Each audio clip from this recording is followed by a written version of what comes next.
오늘 말씀 보겠습니다. 오늘 말씀은요, 갈라디아서 2장 16절에서 3절 1절까지 말씀입니다.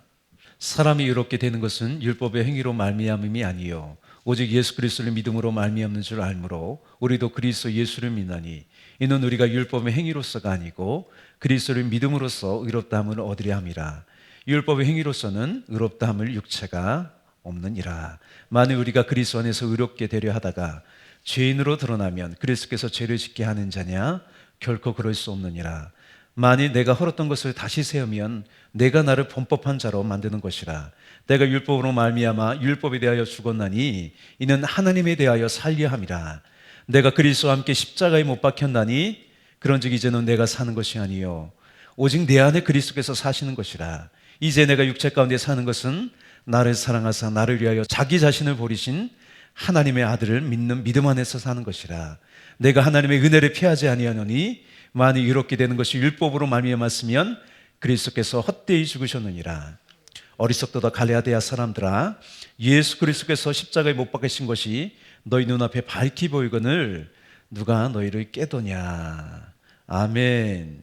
저는 이 말씀을 가지고요, 십자가를 품고 자랑하는 교회라는 제목으로 말씀을 전하겠습니다. 계속해서 교회에 관한 말씀을 보고 있습니다. 교회하면 떠오르는 것이 십자가입니다. 우리 교회도요, 교회 안과 여기 밖에도 십자가가 있어요. 외국인들이요, 우리 공항에 도착하면 놀라는 게 있대요. 우리나라의 밤 풍경을 보고요, 이 도시에 가득한 십자가를 보고 놀란다는 거예요. 겉모습만 아니라 십자가의 능력으로 충만한 이 땅이 되기를 우리가 기도합니다. 아멘. 바울이 교회를 대상으로 편지를 썼어요. 7편이에요. 그게 교회를 대상으로. 사람들에게는 3편이 있고요.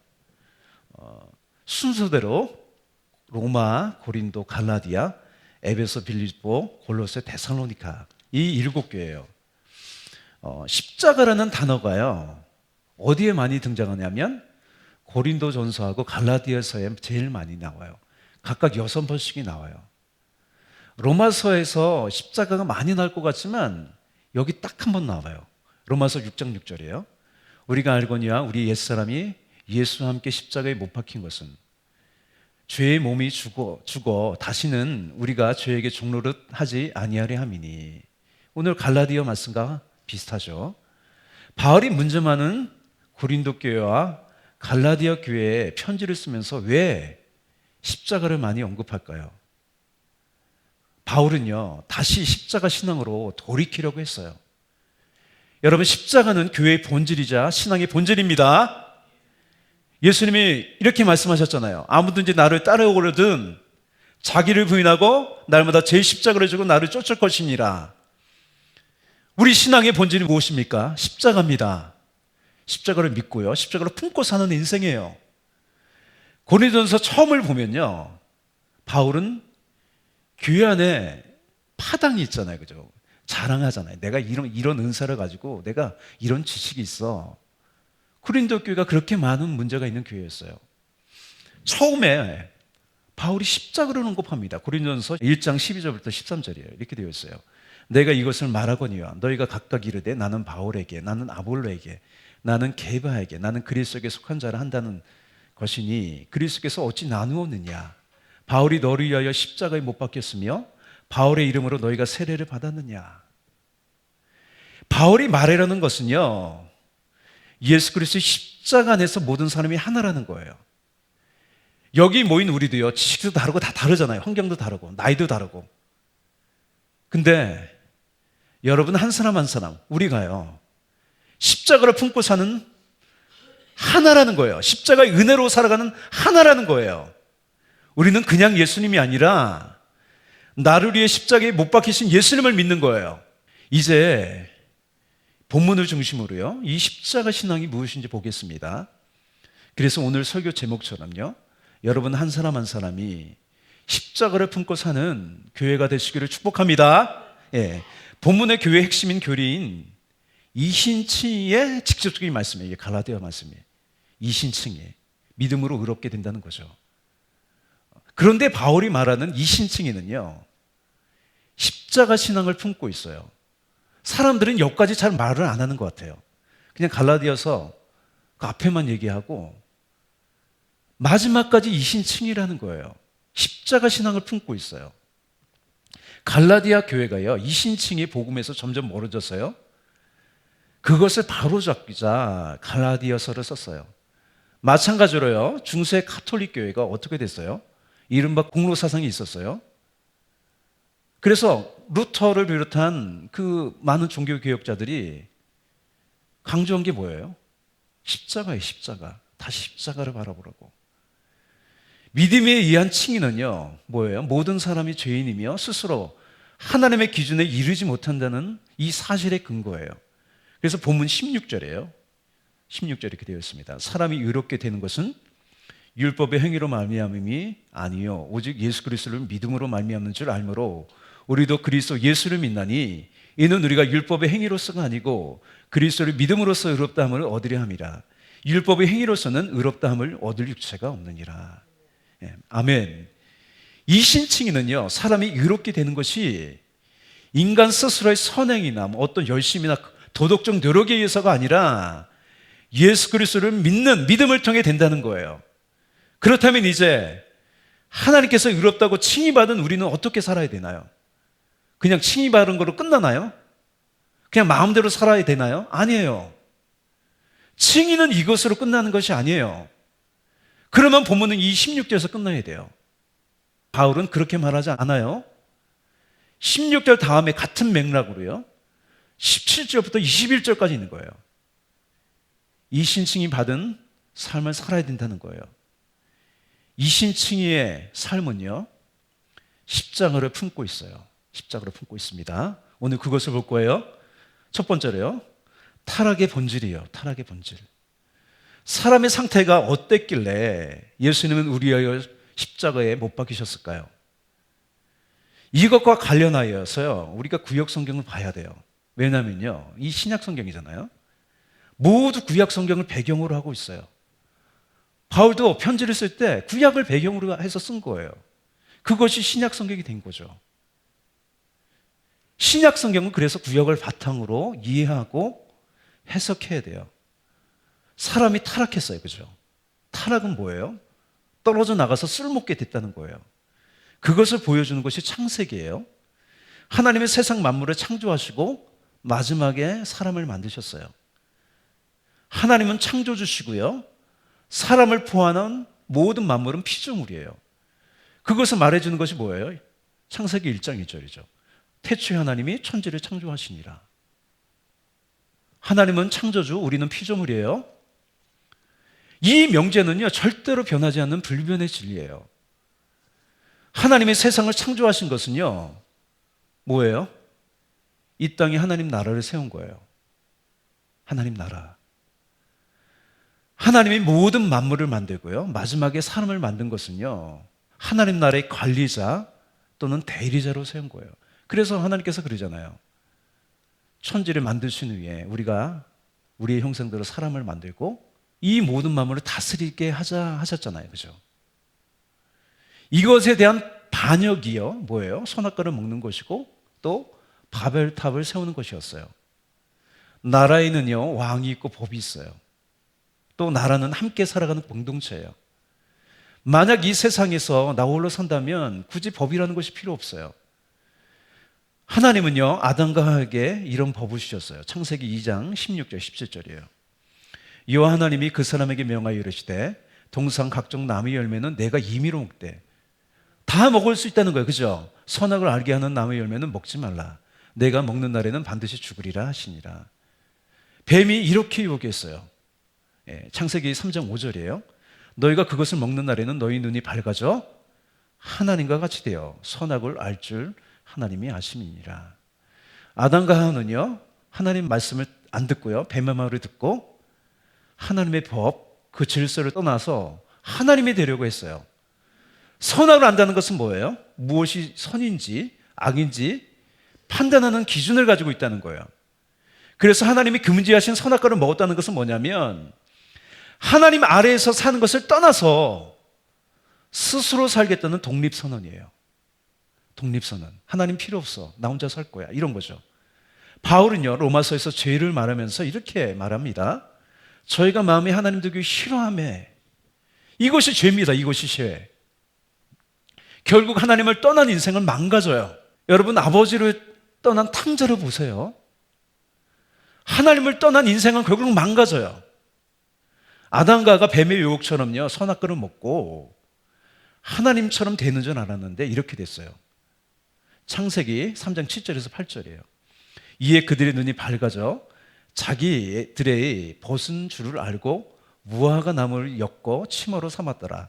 그들이 그날 바람이 불 때 동산에 거니시는 여호와 하나님의 소리를 듣고 아담과 그의 아내가 여호와 하나님의 낯을 피하여 동산 나무 사이에 숨은지라. 두 사람은요, 자신들의 벗은 몸이 이제 보인 거예요. 예전에도 벗고 있었는데 이제 비로소 보이기 시작한 거예요. 수치심이 다가왔어요. 그동안은요, 자신들의 벗은 몸을 보이지 않는 무언가가 가려졌다는 것이에요. 벗은 몸이 됐다는 것은요, 무엇을 입고 있었는데 벗겨졌다는 거예요. 여러분, 하나님 말씀으로 사는 의는요, 영광으로 다가오지만 죄는 반드시 수치심으로 다가와요. 하나님 말씀을 듣잖아요. 그러면요, 영광으로 가득하게 돼요. 그런 죄를 지면 어떻게 돼요? 수치심으로 다가와요. 하나님께서 세상 만물에 그에 맞는 옷을 입혀주셨어요. 사람이 하나님이 부여하신 옷을 벗고요, 사람이라는 옷이 있잖아요. 그것을 벗어버린 거죠. 하나님이라는 탐스러운 옷을 입으려고 했으나 오히려 발가벗겨졌어요. 또 에덴이라는 기쁨의 동산이요, 어떻게 됐습니까? 두려움의 장소가 되었고요, 하나님의 피해 이제는 숨는 존재가 되었어요. 그들은 하나님이 말씀하신 것처럼요, 에덴 동산에서 추방되어 연한이 있는 삶을 살게 되었어요. 하나님은 그들을 보내시면서 어떻게 하셨어요? 짐승을 잡아 가죽옷을 입혀주셨어요. 이것이 인간 반역에 대한 하나님의 국률의 마음이에요. 가죽옷은요, 하나님이 그들을 이제 보내면서 주는 최고의 선물이었어요. 아담과 하와는요, 에덴을 떠나 이제 새로운 삶을 시작했어요. 아담과 하와는 하나님이 짐승을 잡아 친히 지어주신 그 옷을 볼 때마다요, 이렇게 생각했을 거예요. 비록 내가 하나님을 떠날 수밖에 없는 사람으로 전락했지만 하나님이 내 수치를 가려주셨어. 절망적인 상황이지만 그래도 소망이 있는 거예요. 그래서 그 옷은요, 이 새로운 정착지에서의 삶의 토대가 되었다는 거예요. 이 가죽 옷은요, 예수 그리스도의 희생으로 만든 의의 옷을 상징하는 거예요. 하나님은 이 변치 않는 마음으로요, 세상을 사랑하시고 구원하시기 위해 독생자를 우리에게 주셨습니다. 아멘. 두 번째, 회복의 본질이에요. 회복의 본질. 회복은요, 원래 상태로 돌아가는 거예요. 병에 걸려 치료받고 건강하게 됐다는 것은 뭐예요? 원래 정상적인 상태로 회복되었다는 거예요. 여기서 의롭게 되었다는 것이 회복되었다는 것이에요. 의롭게 되었다. 인간의 본질적인 회복이란요, 그래서 하나님과의 관계에 있어요. 그래서 회개는 뭐예요? 회개는 하나님을 떠난 삶에서요, 다시 하나님께 돌아와 그 품에 안기는 거예요. 그게 회개죠. 하나님이 제시한 회복은 뭐예요? 오직 그리스도를 믿는 믿음 안에서 사는 거예요. 믿음 안으로 돌아오는 거예요. 예수님 믿는 거죠. 이것이 성경이 계속해서 증언하는 핵심이죠. 아담과 하와가 무화과 나무 잎을 엮어서요 만든 옷은요, 이른바 인간 스스로 무언가를 하려는 어리석은 시도예요. 본문에서는 그것을 뭐라고 합니까? 율법의 행위라고 하는 거예요. 그게 하나님이 타락한 사람을 위하여 짐승을 잡아 가죽옷을 지어서 입혀 주셨던 것처럼요, 예수님은 이 땅의 희생제물이 되어 십자가에 달리셨어요. 그러므로 회복의 본질은요, 어디 있어요? 그리스도 안에 있습니다. 예, 본문 17절과 18절도 그것을 말하는 거예요. 17절이에요. 이렇게 되어 있어요. 만일 우리가 그리스도 안에서 의롭게 되려 하다가 죄인으로 드러나면 그리스도께서 죄를 짓게 하는 자냐? 결코 그럴 수 없느니라. 만일 내가 헐었던 것을 다시 세우면 내가 나를 범법한 자로 만드는 것이라. 다르게 예수 그리스도의 은혜로 살아야 되는데, 그분 안에서 살아야 되는데, 그분을 떠나 내가 뭐 이것도 하고 저것도 하고 이루려고 하는 거예요. 그거 범법이라고 말씀하시는 거예요. 하나님의 아들 그리스도가요, 의로움의 기준임으로요, 여러분 그리스도 밖에는 의로움이라는 것이 없습니다. 당연히 의롭게도 살 수 없어요. 기준이 없으니까. 그러므로요, 하나님이 주신 이 의로움을 걷어치우고요, 그리스도 밖에서 이 갈라디아 교인들처럼요, 율법의 행위로 의롭게 되려는 것은요, 어리석은 일이에요. 그래서 바울은요, 갈라디아 교인들에게요, 창세기에서 하나님이 하와에게 질문한 것과 유사한 질문을 해요. 3장 1절이에요. 이렇게 되어 있어요. 어리석도다 갈라디아 사람들아, 예수 그리스도께서 십자가에 못 박히신 것이 너희 눈앞에 밝히 보이거늘 누가 너희를 깨더냐. 세상에는요, 그리스도 밖에서 살라고 하는 온갖 유혹들이 있어요. 내 지혜 자랑하고 내 능력 의지하고 그런 유혹들이 있어요. 그리스도를 떠나서 나는 살 수 있어, 이런 거죠. 나는 이렇게 능력이 많아, 나는 지혜가 많아. 자기 능력과 지혜를 의지하는 사람들이죠. 십자가의 본질에서 벗어나 다른 것을 추구하게 한다는 거예요. 너는 그리스도가 아니어도 아무런 문제 없이 잘 살 수 있어, 이렇게 말한다는 거예요. 결국 그 유혹의 본질과 초점은 뭐예요? 그리스도의 옷을 벗어버리고요, 무화과 나뭇잎으로 엮은 옷을 입게 하라는 거죠. 로마서 13장 14절이에요. 오직 주 예수 그리스도로 옷 입고 정욕을 위하여 육신의 일을 도모하지 말라. 할렐루야. 우리는 예수 그리스도의 의의 옷을 입은 사람이에요. 할렐루야. 아멘. 이 말씀에서 옷 입이라는 이 동사는요, 과거이면서 능동태예요. 즉 뭐냐면 계속해서 옷 입은 상태로 유지하라는 거예요. 할렐루야. 아멘. 세 번째, 이신칭의를 품은 십자가예요. 이제 중요한 걸 다룰게요. 바울은요, 19절에서 21절에서 이신칭의와 십자가를 관계지어 설명해요. 예수님의 죽음은 나의 죽음, 나의 옛사람의 죽음, 곧 율법을 향한 죽음이라는 거예요. 19절이에요. 내가 율법으로 말미암아 율법에 대하여 죽었나니 이는 하나님에 대하여 살려 함이라. 바울은 부활하신 그리스도를 만나기 전에요, 육신의 힘, 자신의 힘으로요, 율법과 조상들이 전해준 유전을 지킴으로 의롭게 살려고 무던히 애썼던 사람이에요. 하지만 결코 의롭게 될 수 없었어요. 도리어 율법의 열심으로요, 지킨다는 것이 스데반을 죽이고요, 사람을 핍박하는 사람이 되었어요. 부활하신 예수님은요, 바울에게 찾아오셔서 이렇게 말씀하셨어요. 사도행전 26장 14절이에요. 우리가 다 땅에 엎드러짐에 내가 소리를 들으니 히브리 말로 이르되 사울아 사울아 내가 어찌하여 나를 박해하느냐, 가시체를 뒷발리질 하기가 내게 고생이니라.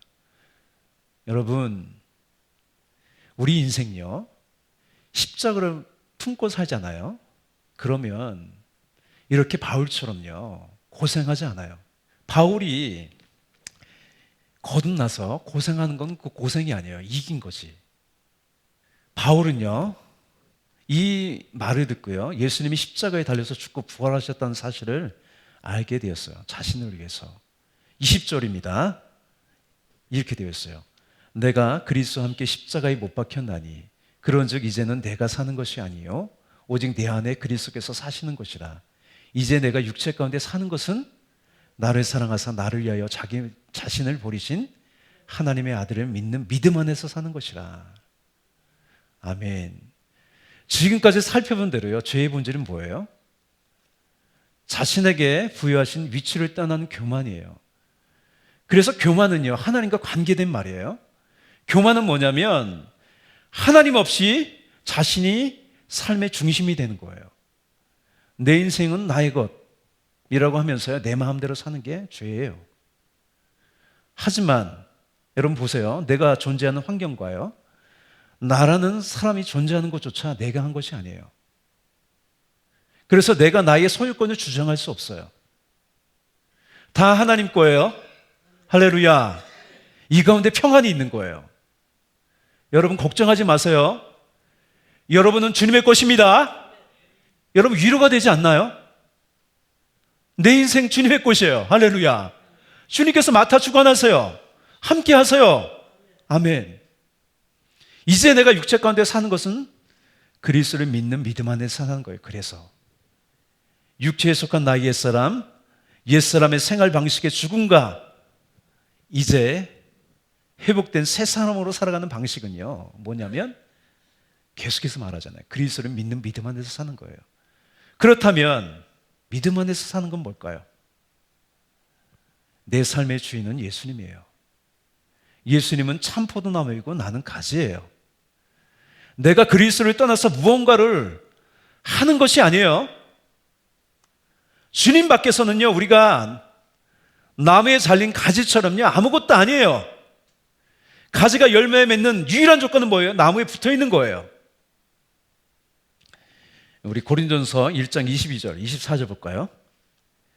유대인은 표적을 구하고 헬라인은 지혜를 찾으나 우리는 십자가에 못 박히신 그리스도를 전하니 유대인은 거리끼는 것이요 이방인에게는 미련한 것이로되 오직 부르심을 받은 자들에게는 유대인이나 헬라인이나 그리스도는 하나님의 능력이요 하나님의 지혜니라.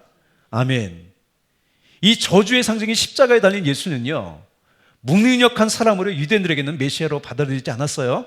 또 지혜를 추구하는 헬라인들에게는요, 십자가의 도가 미련하게 보였어요.